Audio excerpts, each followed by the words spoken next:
Hey, Total Potential. Welcome to the Total Potential podcast. I'm Cole, and I'm joined today by a fellow dietitian, Hannah Koschak. Thank you, Hannah, so much for joining us. Thank you for having me here. Yeah, I'm delighted to have you here. So Hannah is going to help us tackle a big topic, which is keeping healthy and nutritious options as part of the holiday rotation, which is a challenge. I think this year may present a few more challenges in that arena than usual. But before we dive in, I'd love to know a little bit more, Hannah, about your background and how you got started in dietetics and has led you to this point with Wholesome Endeavors. Yeah, I think I myself struggle with what is healthy. I mean, I remember being in high school, always wondering that. And at that point, I won't say the date back then, but it was low fat, right? So I remember eating like pretzels for breakfast because low fat was marketed on the package and just really having no clue what healthy meant. And also just I struggled with my weight at a young age, which stemmed from more so of an unhealthy relationship with food. So when I got into dietetics, it was more so to learn those things for myself, to help myself. But then being a dietitian in the world wasn't quite what I envisioned for how I wanted to help people. So you do the bachelor's degree to be a dietitian, and then you have to do a year-long internship. So you get experience in all the different fields. And then my first job was a clinical dietitian. So I worked inpatient, and then I worked in the renal unit, so people on dialysis. And it was a lot of managing disease. But at that point, when people were already with disease and helping them management wasn't my true calling. Like if I, remind you to why I got to be a dietitian was to learn, like what healthy is and how to improve my lifestyle. So that really triggered, how can I get in front of people to help them actually prevent what it is we're managing all the time? And not only that, like given my experience with struggling with my relationship with food, learning what that looked like and seeing an outside perspective. So, the social media of weight stigma before and after comparisons and constant selling of things for weight loss and just never, feeling right in my own skin because someone's always screaming at you to lose weight. Yeah, to be something different. Yeah. Yeah, that's a broad topic for sure, because that happens in a lot of areas, but it's very, very prevalent, like you say, with weight stigma and what the expectations are that come at you from every angle. Now, this interest you have in food relationships is really fascinating to me. It's something I also really love. How does that influence what you do now with clients? So, we have probably all heard like diets don't work, right? Diets are a quick fix, but yet people still continue to do them, kind of like a level of trial and error. And one thing that when people do it because they don't know an alternative, it's not like, oh, I'm going to do a diet and jump off of it. They just don't know how else to get to the goals they want to get to. So typically a diet means literally jumping over the part that you need to work on the most. So a diet is kind of telling you how to do something. So like eat this, not that, structured this way. But the part that you need to work on is what are those barriers that keep resurfacing that take you off the diet. So combining my own personal experience with then my training to be a dietitian, I'm really able to put myself in a position to say, here are those barriers. Here's how you can tackle them. So you never feel the pressure to be on that diet again, because now it's a new way to live for you. Right. Absolutely. I love that so much. That awareness piece is huge. And bringing awareness to those obstacles and the thoughts that you have and all the other things that pop up around food that become subconscious because they're just so deeply conditioned in us. So that's really fascinating. I would imagine you see pretty amazing results with your clients. Yes. And that is true. So people, when they do diets, you say results, they expect like this clear 20 pounds, this clear, dry result. But the results people get are so different because their health journey is so different. So one person's result is, holy cats, I changed pant sizes, while the next person is like, I can eat without a stomach ache because my gut is finally healed. That's just, but it's not overnight. It's not the quick fix thing. It's learning new ways to do things. And, often people think, oh, okay, I got this. Now I know I just need to change my mindset, because they're stuck in their own head. It's really hard to do alone. Absolutely. And that's where you come in. I love that. That's so cool. Well, we come in. Yeah. Yeah. Awesome. Well, so I think that this latest offering that you have is really powerful, because so you have this Wholesome Holiday Handbook, which I just love. And 2020 has been a little bit of a show in a lot of ways. I think there's a chance that the 2020 holidays are going to feel really different for people. And there may be even more of a tendency to rely on some of like our comfort measures. Yes. Which, for better or worse, for a lot of us are food oriented. But to rely on those to still make the holidays feel special and still make it feel like you're having your traditions.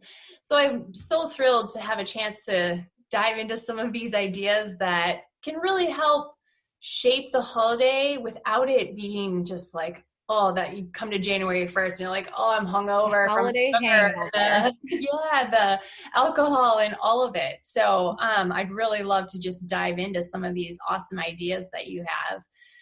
So your handbook is for sale on your website, and we'll make sure that it's linked in our show notes so that everyone can snag their copy. But one of the first things I'd like to talk about that you point out in the handbook is about non-food holiday traditions. So give us a little bit of insight on some of those ideas.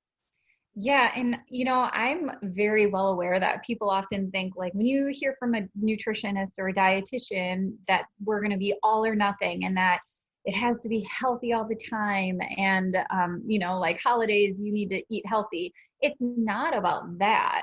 It's about learning how to get the same experiences without sacrificing your health, right? Like you said, come January, you feel the guilt, you feel all those symptoms. So in the non-food tradition section, it's really to help people understand that you can still get the experiences of the memories, the feelings, the happiness and joy of the company or whatever it is, without associating it with food. So is that to say you can't do the baking that you love to do with grandma? Absolutely not. But what we're so used to doing is saying, let's start a new tradition of a movie night. Then you tie that with popcorn and snacks, or you do car ride for lights. You tie that with hot chocolate and candy canes. And it's always like, and this has been usually like a nourishing thing from when you're little to think of like joy and comfort with a food item. So to offer you some ideas to help your subconscious somewhat show you that there can be a disconnect and still get you that experience. Yeah, which I think is so powerful too, to show and model for our children, because like we kind of tapped into earlier in this conversation, there's all this subconscious programming that's happening, and we do it so automatically. And it's all, from 0 to 7. Mm-hmm. So we're acting on that childhood subconscious for so much. And in the opportunity to give our kids either new traditions or really like nourishing, joyful bonding traditions that aren't necessarily food, I just think is such an amazing opportunity.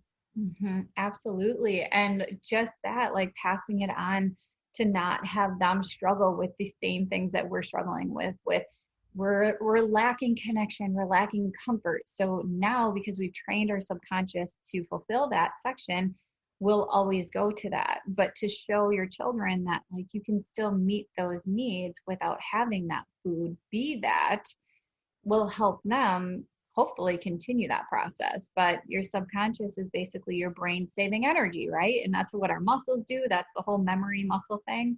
And so you'll be led into action before you even realize it, until you start to reroute that subconscious a little bit. Yeah.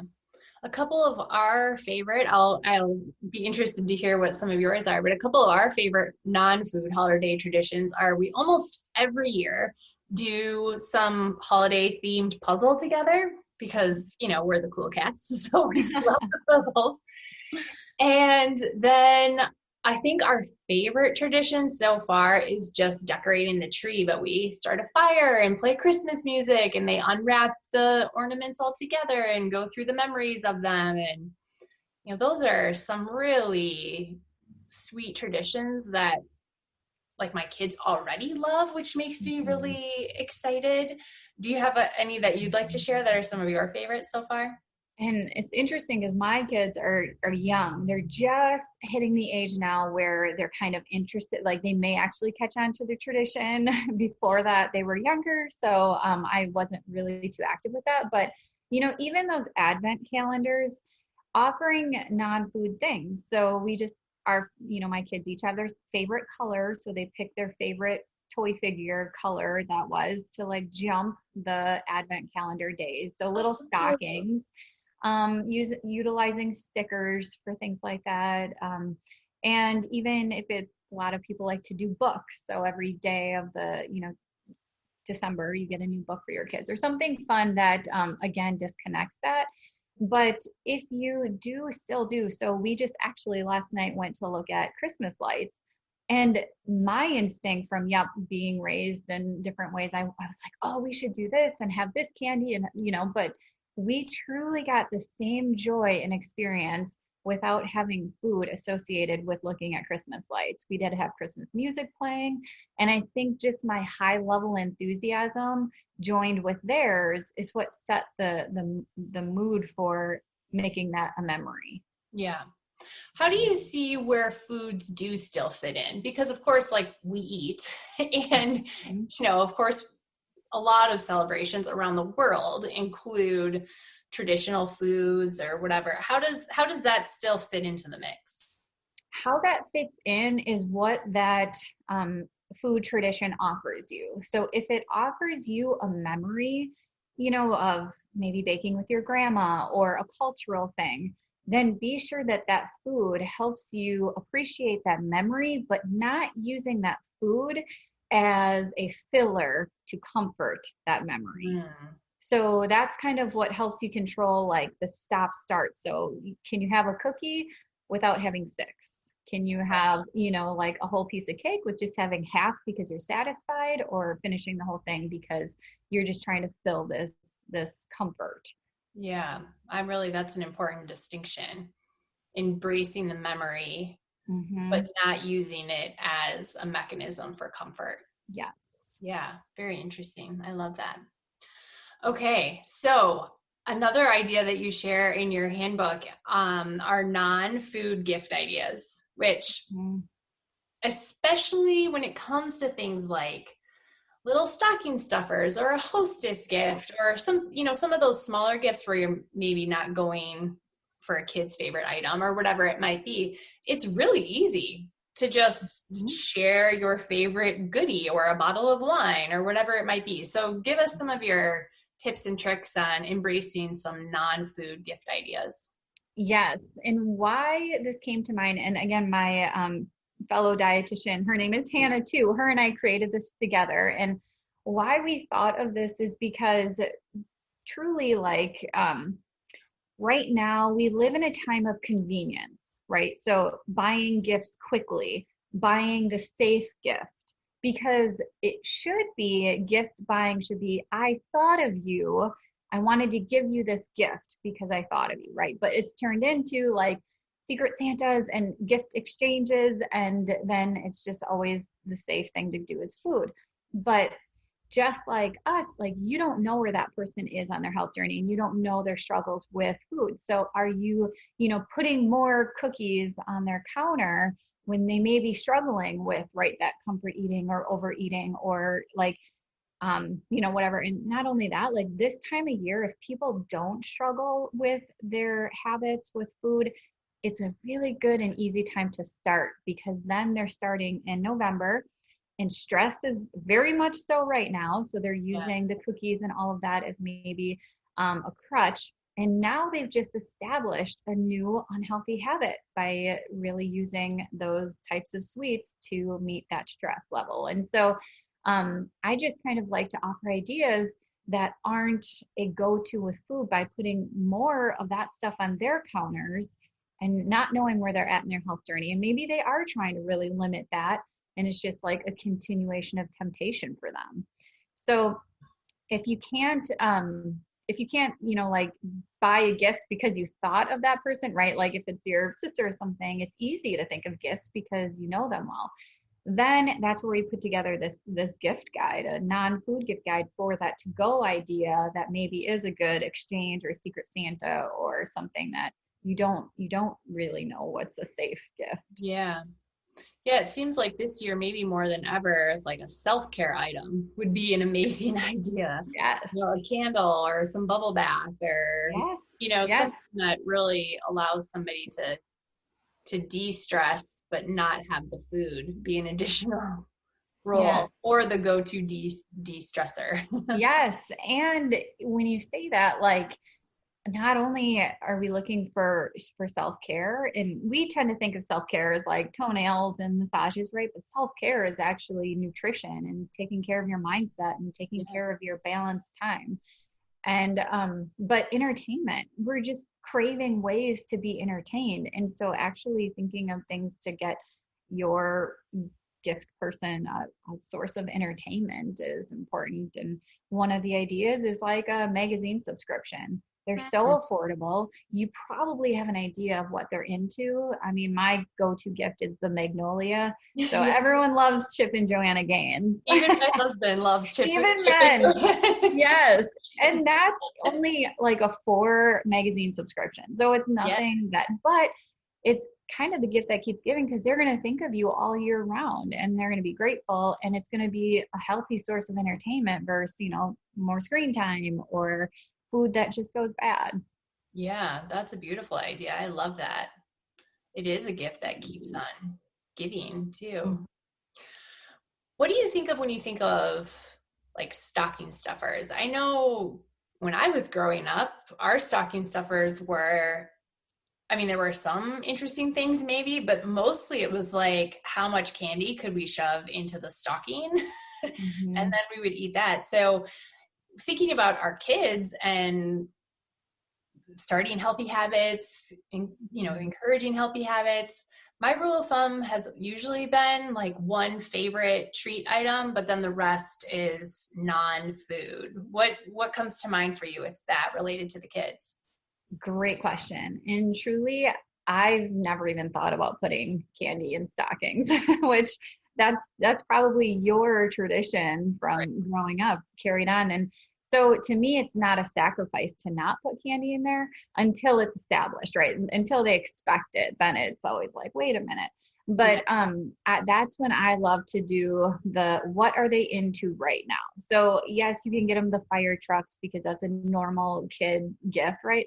But what are they into right now? So I don't even know if I should share this, but one of the things that we got introduced to, instead of pass the hot potato, it's like passing gas. So it's this little thing that like, if it toots on you, then you're the one that tooted. And I have boys, mind you. Yes. So that's their level of fun right now. So I actually got them like a farting reindeer stuffed animal thing.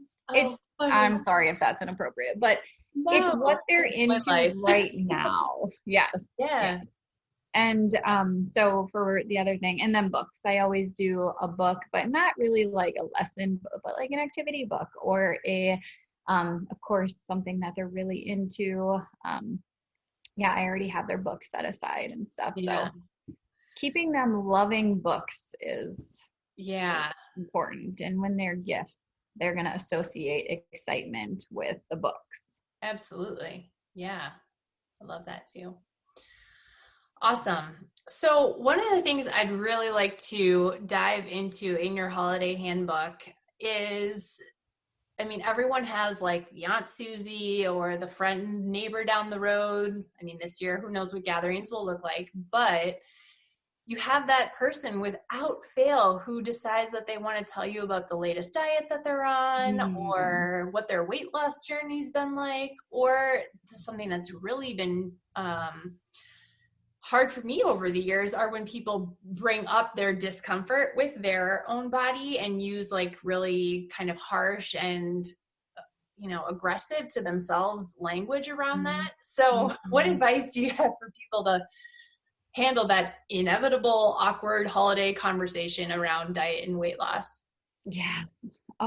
Yeah. And it's funny because I don't know if you know, but people expect us to judge them for what they're eating as dietitians, but truly it's the other way around. They're always looking at my plate and figuring out what that is. But and one of the fun things about our handbook is the pages that do offer education or tips and tricks have a QR code that take you behind the scenes. So in this case, there's a QR code that takes you to Hannah, who is a dietitian that works with Wholesome Endeavors. Her and I are role playing some kind of scenarios that could pop up at the table. And why we did that was because it's to remind people that they genuinely just have to respect where that person is on their health journey. And that may mean a diet. Maybe you are so I have to help my clients because they are kind of past that now, and maybe they've had some weight changes and people ask them and kind of prod into how they did that. So it's more so reminding, being respectful of that. So then it's not this like back and forth of who's right, you should do this to lose weight, and taking the topic off of weight. So however that looks, and that's just some suggestions in the handbook of like that role playing, but taking the topic off of weight. Yeah, absolutely. And I find that really no matter what, that conversation goes to a place of judgment really, really quickly. Mm-hmm. And on both people's Mm-hmm. sides, typically, whether you agree with the diet or don't agree with the diet, or the Yeah. person who's on the diet is super gung-ho, and they may actually feel badly if it's not embrace change. I mean, there's so Mm-hmm. many dynamics that are happening in the mix of that I do think that it's important to keep that topic in a place of support, but past Mm-hmm. that, like, can we just Yes. maybe zip the lip and change the topic? Yes. And it is a lot of, diverting the conversation. And that's what you'll see in the role playing. But the supportive part would just to acknowledge if there's one takeaway I can offer people, it is this. It is to think about how not to contribute to weight stigma. So by valuing and cherishing a person more for their weight loss is saying that, to that person that they are more valued because of their less weight, which we don't. We care about people no matter what weight they are. We want to show them our support. So the best thing that I can recommend is supporting what they've accomplished as far as rewards. So I'm so proud of your new healthy habits. You seem so much happier that you're healthier. Look at how committed you've been to your health goals. That's great. And I'm really proud of you for taking the reins on your health, right? Your health is important to me because that's your quality of life. And not associating their journey with their weight, because their weight could be healthy loss or unhealthy loss, right? I've had very unhealthy weight loss, and I got a lot of compliments on it, and it wasn't healthy because Yeah.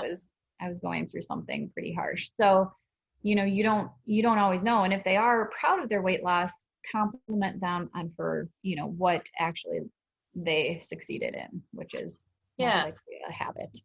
Yeah, a habit, a new mindset, a shift in focus. Yeah, lots of Mhm. things. I have a friend who works in eating disorder care as a psychologist, and she always Mhm. says if you're going to say anything, say something like you look so happy. If you have Yes. if your intent is to comment on how somebody looks, which we really probably don't need to do at all, Yes. make it something that's completely non-physical. Mhm. Yeah, but I think it's, Yes. there is some expectation that we're going to Yeah. walk in a room and somebody will drop 40 pounds and we're supposed to be like, Mhm. wow, you look amazing.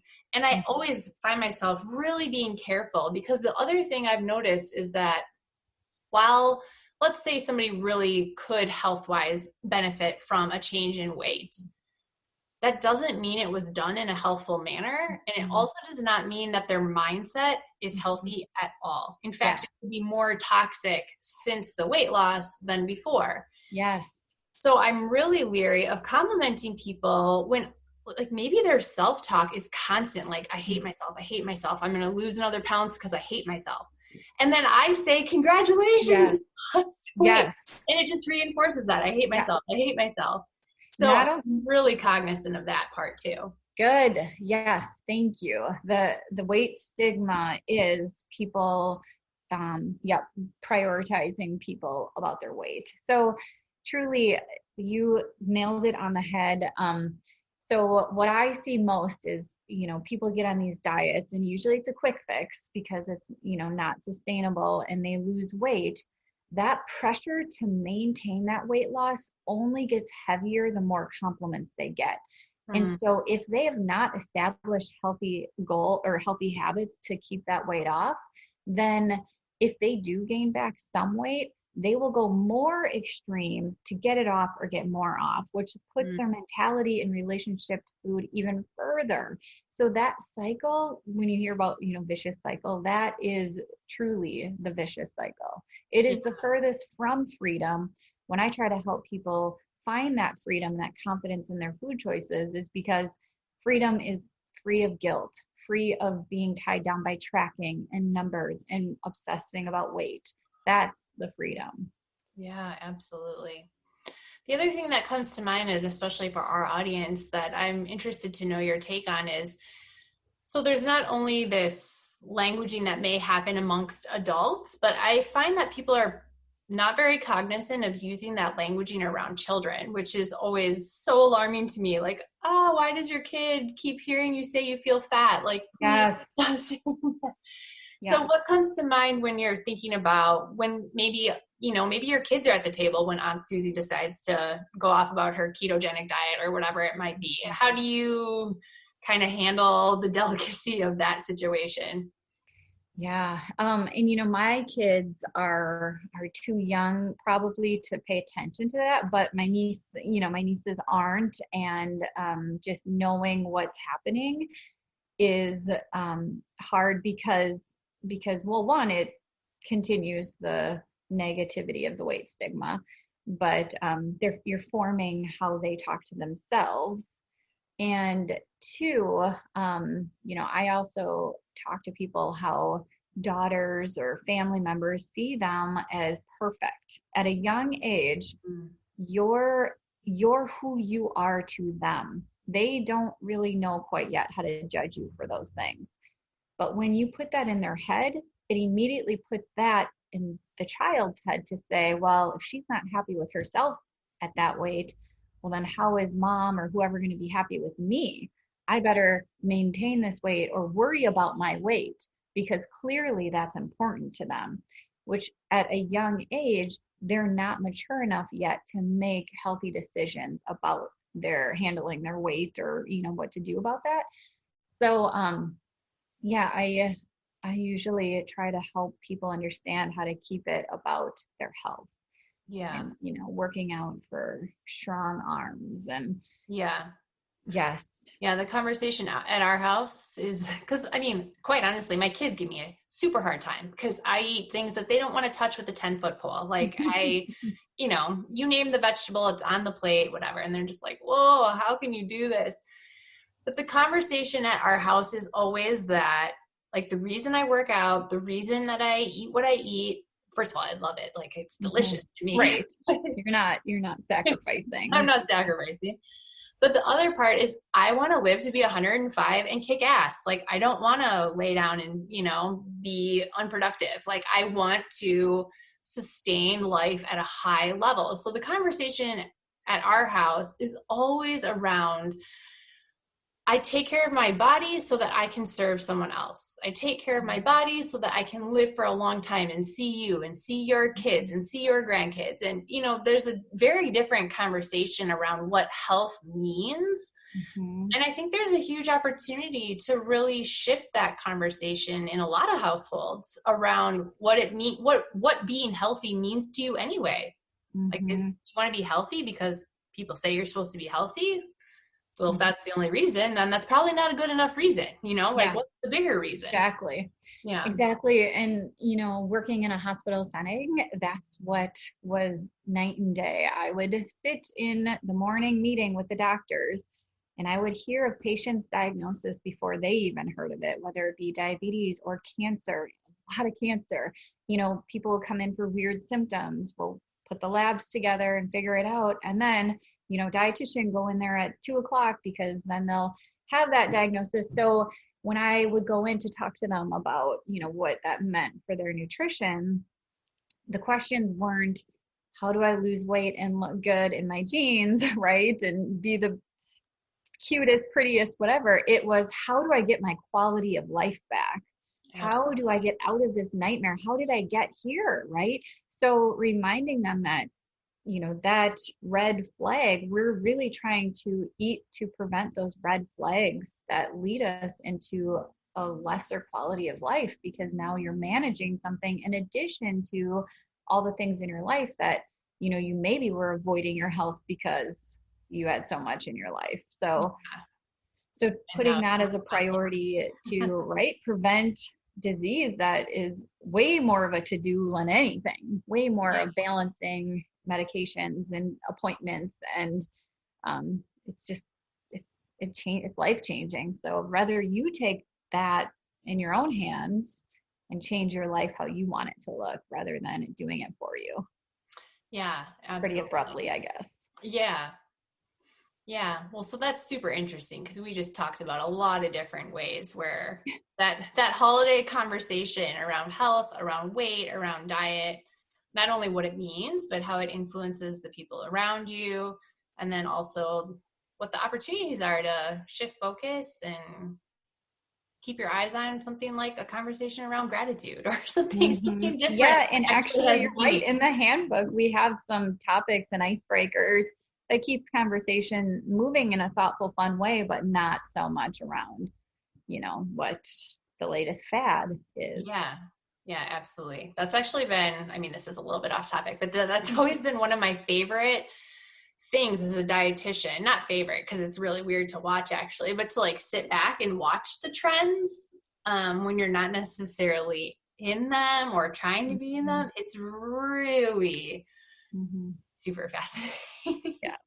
You watch everything just come and go, come and go. Well, and that is very much why I left a safe, clinical, 8 hours a day job, right? Guaranteed paycheck to be an entrepreneur, which is nothing is guaranteed and nothing is clear cut. But, if we can't offer science-based reasoning behind recommendations and helping people understand nutrition, that's like how we're trained versus, just spitting information out there. Like we're literally trained to help people understand this. Yeah. Then that's where people don't know where to look. And that's how fads really get surfaced, in my opinion. Don't get me wrong. There's a place for everybody. And I'm not saying you need to be a dietitian to know nutrition, but being another face to help people understand what is a healthy option for them. Yeah. Even if it is a shake for them. Yeah. I love you have some awesome recipes for all different types of things in your holiday handbook. So I've earmarked a few pages of things that I'm going to try, from hot drinks to low sugar cocktails. There's a lot of really fun stuff in here, appetizers, all kinds of stuff. So it's kind of a fun little remix on some holiday favorites that I'm excited to try. Good. Yeah, we try to keep the recipes that are still helping you meet that like comfort, what you know. Yeah, the memory part. Yeah. Right. Yeah, that's awesome. Okay, so we've talked about this a little bit, but I'm interested to know a little bit more in terms of, because I know food relationships is really something you specialize in, something you spent a lot of time, debunking and understanding and helping your clients manage.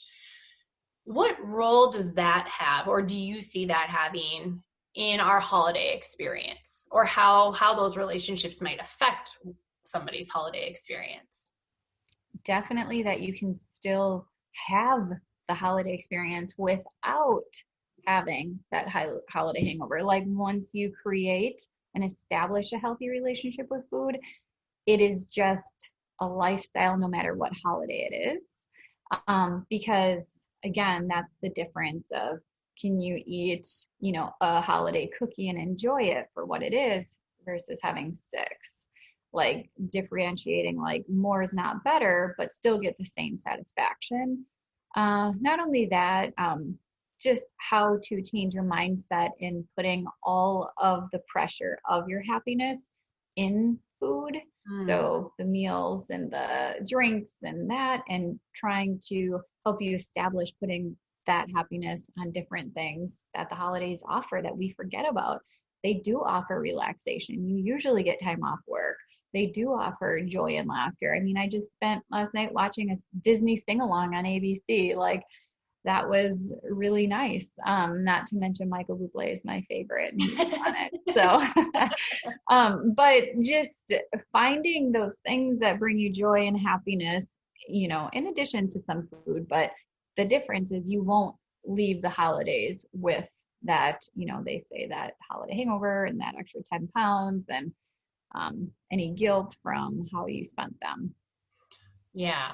Being a victim to them. That's the difference. We sometimes dread going to the holidays because it's like, oh no, this is to come, right? Or now I have to like avoid all this temptation, and that's suffering. When you start to gain that healthy relationship with food, you don't feel that suffering. You don't feel that deprivation. Yeah, absolutely.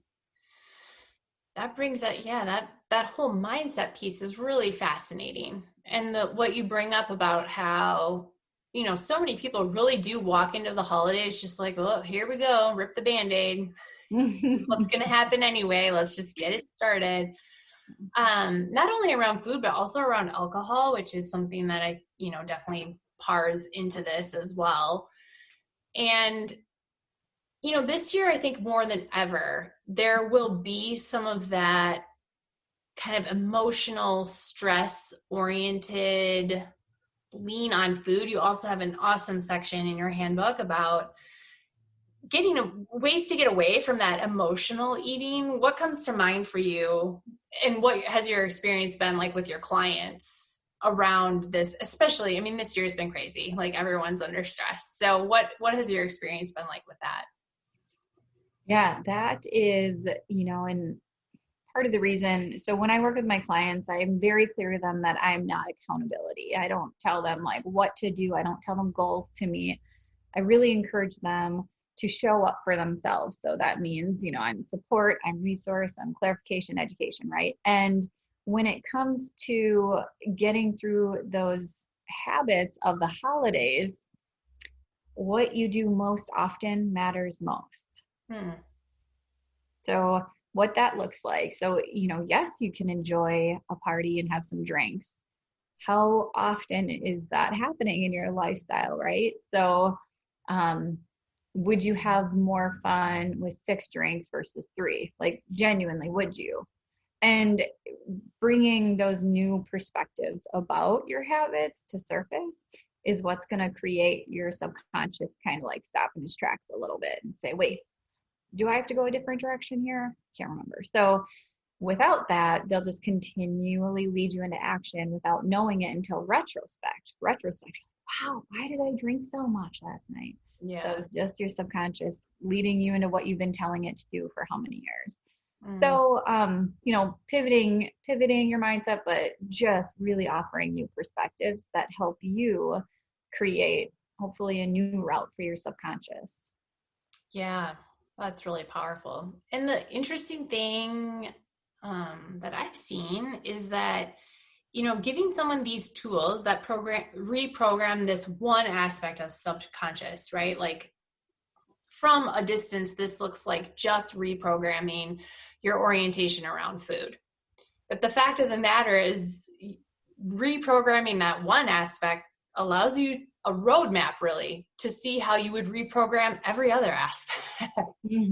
Really powerful. And, we have so many interactions with food, right? We eat all day long. We have to eat every day. We make food for other people. There's just the food interactions happen all the time. So I always say, the opportunity with food is that it gives you this roadmap that when you have an understanding around that, around your habits, your mindset, your triggers around eating, like, welcome to your subconscious programming. And you would do that same thing with any type of, reprogramming, whether that's your movement practices, your sleep habit, like anything, it's all the same. But doing it with food is like, ooh, I get to practice all day, every day because there Yeah. it is. Yeah, definitely. And just being aware that like we may need help doing it, because those new perspectives is what create that process to start. Without that, you're so set in your mindset, it is really hard to just create that. And one thing that I say is, like, if you can, just like you said, if you can do it once, that builds your confidence, and that confidence puts you up on that pedestal a little more. And once you're up on that pedestal, you're creating these healthier habits for yourself. But disassociating weight loss with that pedestal is dynamic, because if you're focused on weight loss to climb up that pedestal, the second things go up, like, your weight changes, granted you drank too much water or whatever happens with your weight, you'll let yourself knock down off that pedestal just because your weight shifted. But it doesn't mean that all the successes that you've gotten so far should knock you off. You should stay up there. So taking that, the pedestal and your weight is huge. So building up your confidence through habit change. Yeah, I love that. That's awesome. Okay, so this holiday handbook, I would highly recommend it. It's really outstanding. Again, it's going to be linked to our notes in on the post associated with this podcast. But where can people find you in general? Where should they look to find Wholesome Endeavors? Well, thank you for that about the handbook. We're really proud of it, and it's been super fun to create. So I do have a Facebook page called Wholesome Endeavors, and I also have a private Facebook group called Wholesome Women. And the reason it's geared towards women is because we tend to be a little bit more vulnerable to the weight stigma, and more ready to be open-minded to kind of shifting our mindset. So in that group, I go live every Tuesday night to talk about a new perspective or something about your relationship with food, and just kind of give you some insight and free content to move forward with. And we are on Instagram, but the biggest places are going to probably be on Facebook. Okay, so Wholesome Endeavors on Facebook. Mm-hmm. And then you have a website by the same name, correct? Yes, wholesomeendeavors.com. And there you're going to get to meet the other dietitian, Hannah, who actually has a course to help people prevent diabetes. So whether diabetes runs in your family, you have gestational diabetes, you maybe are pre-diabetic, this course is to help you prevent or prolong diabetes, because that's truly what Wholesome Endeavors is disease prevention. And rather than just kind of avoiding carbs, you can actually really enjoy the journey. Yeah. And real quickly, the program that you run is called Empower Your Health. Thank you. So, and that focuses on mindset, relationship with food, disease prevention, and giving you the why behind what healthy is. So why things are healthy for you from a science background. And then that builds your confidence with how to create that healthy lifestyle. Doesn't entirely like enable you what to do. It just empowers you. And when you do it alone, you will maintain that. But I am there on a weekly basis to help you through your barriers. So we talk for 30 minutes and weekly just to, what's surfacing for you, what are you struggling with? And then that's how we can tackle it in the moment versus teaching you at one point. And then when it surfaces, I'm not there, right? Right. I'm on that journey with you. Awesome. Well, I can't recommend people enough to check out Wholesome Endeavors and the Holiday Handbook. It's awesome. And I'm just so thankful, Hannah, that you joined us today, and we'll look forward to connecting again, I'm sure. Yes. Thank you so much. This has been such a pleasure. Yeah. Thank you. Take care. You too.